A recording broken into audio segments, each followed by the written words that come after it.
রামায়ণের প্রতিটি অধ্যায় আমাদের জীবনের এক একটি শিক্ষা। তাই আসুন আমাদের জীবনের প্রতিটি আদর্শগুলোকে বাস্তবায়ন করি।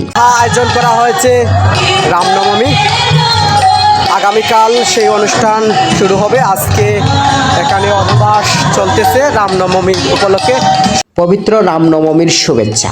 আগামীকাল অনুষ্ঠিত হতে যাচ্ছে ভগবান শ্রীরাম এর পবিত্র আবির্ভাব তিথি রামনবমী।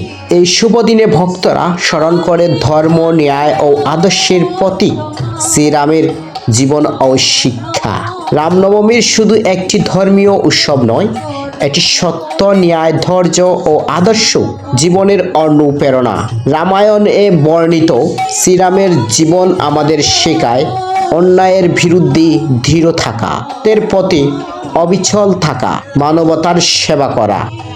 এই পবিত্র দিনে সকলের জীবনে আসুক শান্তি, সুখ ও সমৃদ্ধি। ভগবান শ্রীরামের আশীর্বাদে দূর হোক সকল দুঃখ কষ্ট, পূর্ণ হোক মনের সকল শুভকামনা। সবাইকে রামনবমীর আন্তরিক শুভেচ্ছা ও অভিনন্দন। জয় শ্রীরাম।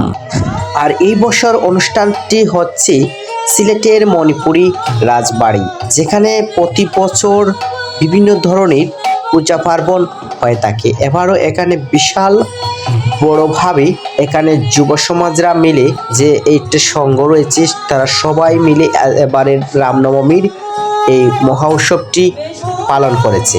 আসছি এখানে ঘুরে আমার কাছে বেশ ভালোই লেগেছে তাদের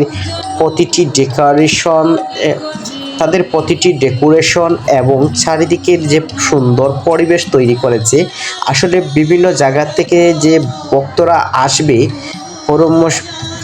বিভিন্ন জায়গা থেকে যে ভক্তরা আসবে সেই পরমেশ্বর ভগবান শ্রীরামের দর্শন করার জন্য।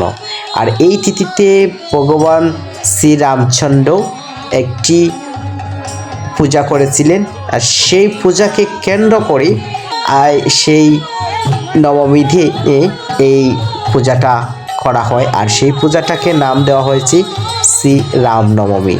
আর এই নবমীর অষ্টমী হচ্ছে যে বাসন্তী পূজার উপলক্ষে এই অনুষ্ঠানটি করে থাকেন। আর এই বাসন্তী পূজাতে ভগবান শ্রীরামচন্দ্র পূজা করেছিলেন। দেখা হচ্ছে আপনাদের সাথে নতুন কোনো আরও ব্লগে।